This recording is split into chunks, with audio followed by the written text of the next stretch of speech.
Hello, welcome back. So we talked about just before embodiment and manifesting from a place of detachment, what that feels like. Didn't go into great detail, but little taster. So then I was thinking, why not talk about how Reiki feels like in my body? Speaking of embodiment. So I am a Reiki practitioner, not a master yet, although that is on the cards. I just have to, find the time with little children running around. But it's so hard to explain to people what Reiki feels like. And look, I only inhabit this. I don't know what it feels like in your body or other people's bodies. I can only ever speak from my own experience. But how does it feel like in my body when I am channeling that Reiki energy? Oh, where to start? So usually when I start with an intention, I either have somebody, look, I'm doing it already, oh my God. I start with an intention that I wish to receive this energy and I wish to impart it to somebody else, either myself or my children or my husband or, whatever, or somebody that's come to see me with that purpose. And I start by grounding myself. So the way that I do that is, I'm pretty sure I have another video about this, maybe from a year ago, where I bring my energy back into my body. So often in our society now, our energy is usually up outside, thinking, worrying, stressing, planning. It's not, how often are you living your life and then thinking, what do my toes feel like? What does how does my skin feel like? Where am I touching the chair or my clothes, or, what temperature are my legs? It's just, we're not aware of our bodies. Speaking for myself, usually I'm thinking up here and completely detached from what's down there. So I bring my energy back into my body, back within, and I just wriggle a little bit, wriggle my fingers, my toes, center it in my chest, up to you where you center it. I like to center it in my chest. And then I just picture a little stream of my consciousness traveling down through my body, either through the base of my spine or my feet, whatever feels more comfortable, down through, the chair or the floor, down through the foundation if I'm in a multi-story building or in a car or in a plane. Keep on sending it down until it hits the earth, and then I'll let it burrow into the earth, going a bit deeper. Some people like to go as deep as the earth's core. I don't usually. I just go in really not that far deep enough. And then I picture my stream of consciousness, my energy spreading tree roots and really anchoring itself into the earth. And then once I feel like I'm anchored, and then any excess energy that I have, any stresses, anxieties, overthinking, I flush it out, all of it, draining like a bathtub down through this stream of consciousness that's connecting me to the earth and out through the roots. And to the earth, it's all energy. Don't worry that you're poisoning the earth or polluting it with your stress and your anxiety. It is all energy. Your human body might only be able to, comfortably process X amount of energy, and then when you're feeling anxious and stressed and overwhelmed, you might be, this is just my theory, but operating with more than you can handle. Let's recalibrate and get rid of some of it, flush it out. And then when I do that, I just feel heavier and lighter at the same time. It's a paradox. Emotionally, mentally, I feel lighter. My body feels heavier. Oh, it feels so good. And then you can choose to receive the earth's energy back up that column into yourself. Feel its warmth, its heaviness, its moistness, its dampness. It's just the earth, the soil. It's so grounding and just heavy and calm. No anxiety going on there. And then I chill out in that place. It usually takes me only a few seconds to do, because I try to do it regularly. And then I picture myself being surrounded, this huge column of light coming down from the heavens above and surrounding me, whatever color I want it to be. I like gold sparkly light, white sparkly light, whatever, doesn't matter. surrounding me and just really protecting my energy. My energy is mine, and I'm about to, you know, it's a great honor when somebody invites you into their energy, into their space. It takes a lot of trust. I'm getting like, oh. Obviously I love what I do. It takes a great degree of trust, because when you tap into somebody's energy and you're reading their energy, you can pick up a lot of things that, you know, maybe they're not comfortable sharing with anyone that they don't trust. You know, you're privy to sensitive information when somebody opens themselves up to you like that. And what you don't want is to take on other people's stuff. So I know in the past, before I discovered Reiki, and I was doing this as a child, and then later as an adult, I would do the healing, and then I would take it on. So, you know, someone might have a sore shoulder and I might massage them and heal them and really lay on that intention. And then I would walk away and I'd have a sore shoulder. Their shoulder was fine, but mine hurt. Or, you know, I remember the first time I did a healing on anyone, I was, you know, my little sister and I were driving in a car. She must have been like 3 or 4 years old. I would have been like 8 or 9 years old, maybe 10, I don't know. And she was complaining she had a sore tummy. So I put my my hands, my palm of my hand on her belly, and I really, you know, gave that intention of healing and her feeling better, and just really poured my soul into it. And then she said, oh, my tummy doesn't hurt anymore. She's a happy little chappy. And I had a tummy ache for the rest of the trip. So that was a problem that I had for a long time, and that was something that scared me with helping people, because I would take it on, and obviously there's only so much you can take on.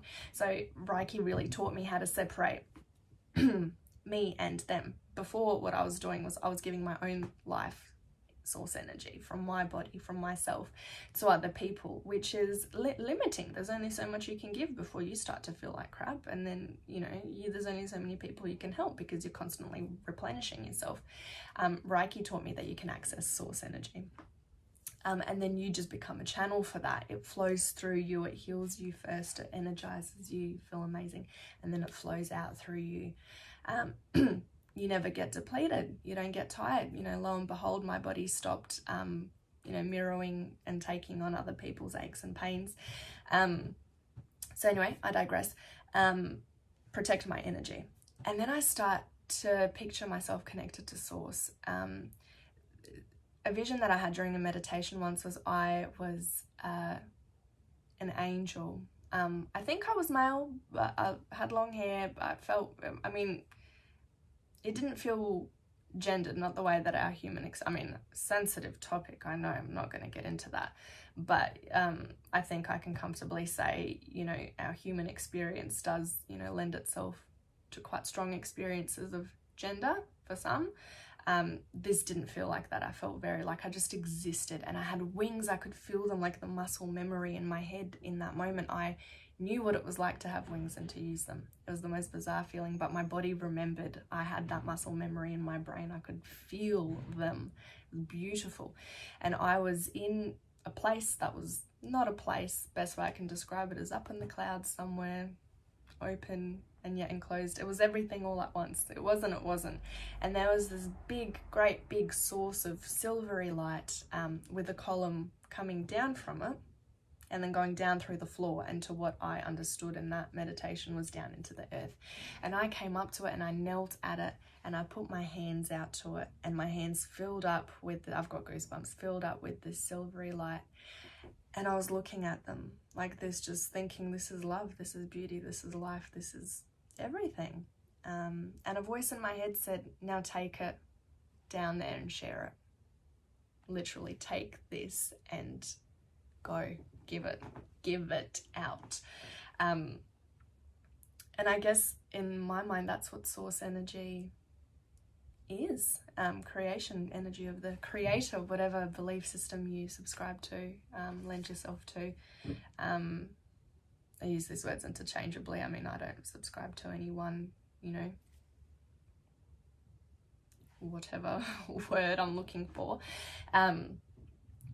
But with Reiki, I imagine this great big stream of light. I used to picture it as, you know, maybe that big, coming into my head. And then I thought, why so little? Why not like as big as my head? Why not a great big waterfall, torrential hit with the full force of it? So now picture like, you know, great big stream of light energy just coming into me.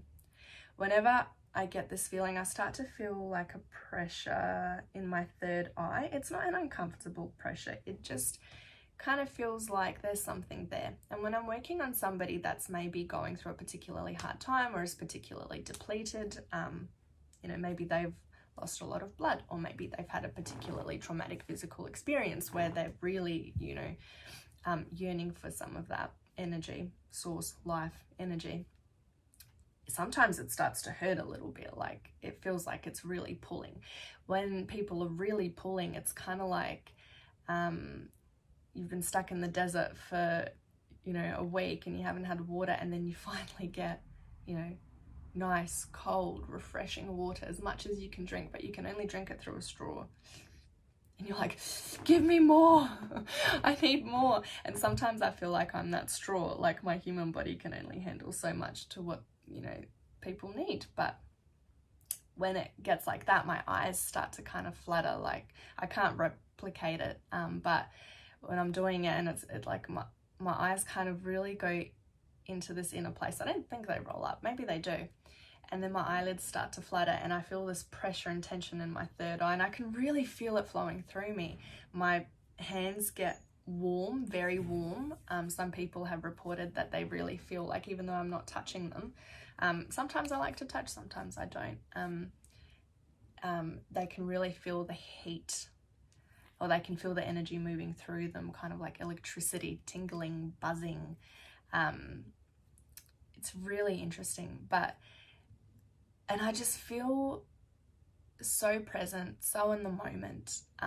When it starts to even out a bit, I can kind of feel when they've had their fill, and when it's time to move on to the next chakra, or the next area, or, you know, the next intention for what they need. Some people say that, you know, Reiki shouldn't feel like a strain, and I agree. I wouldn't describe it as a strain. I think sometimes I can feel the energy surging through me quite fast, and it's not uncomfortable. It's just, I can just feel that that's what it's doing. But then when, you know, things have calmed down, or people who maybe already are in a good place, and don't need like a huge hit, that just feels really nice and calm and peaceful. I can still feel it flowing, and then it really slows down when I feel like they're in a good place and we can probably stop now.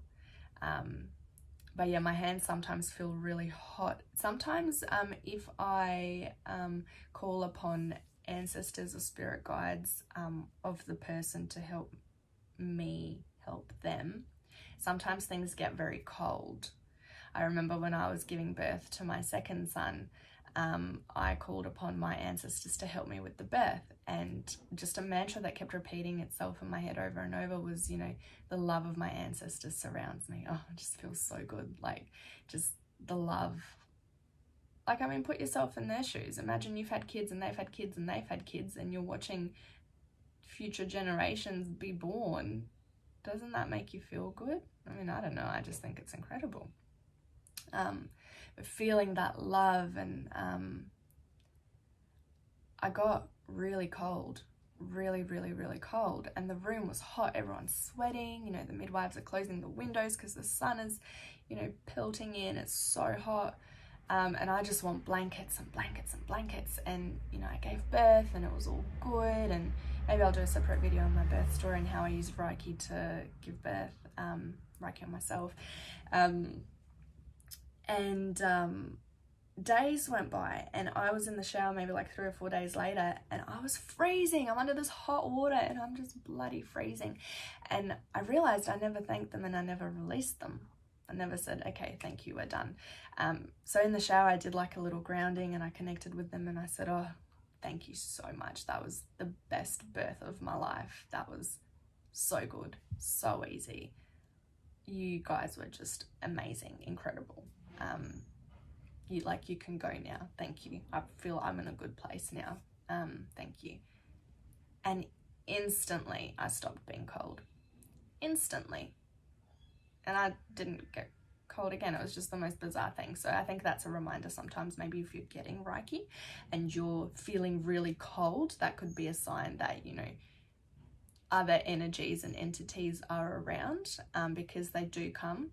I've definitely felt, oh, and I'm getting goosebumps now talking about this. I've definitely felt before, when working on people, sometimes your, you know, spiritual support team, they're just waiting. They're waiting on the sidelines. They can't, I'm pretty sure they can't interfere in your lives unless you ask them to. Unless you ask them to come and help you, they're waiting. They want to.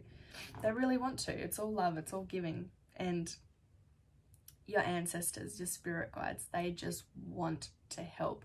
And then finally, when you open that door and you allow them to come in, and help you, they just rush in. I've worked on people before where, you know, multiple people come through. They come in and they put their hands on their person, and they're all plucking away and working through stuff, you know, teasing out things in the aura, because generational healing, I mean that could be a whole other video, but when you heal your ancestral line, when you heal your lineage, you're healing everyone in it, past, present, and future, because on a quantum physics level, I mean, time isn't real. DNA is, you know, connected always.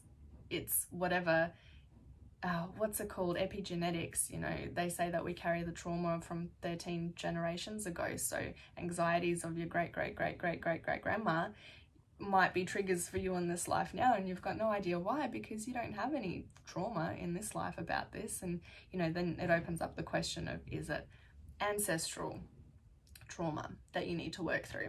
Is it past life trauma, or is it this life trauma that you haven't, you know, quite worked through? I mean, there's a lot of stuff to untangle, but yeah, if you open yourself up to it, they come, you know. And you might feel cold because they vibrate on a different frequency. You know, people even say, you know, tangent, ghosts are cold.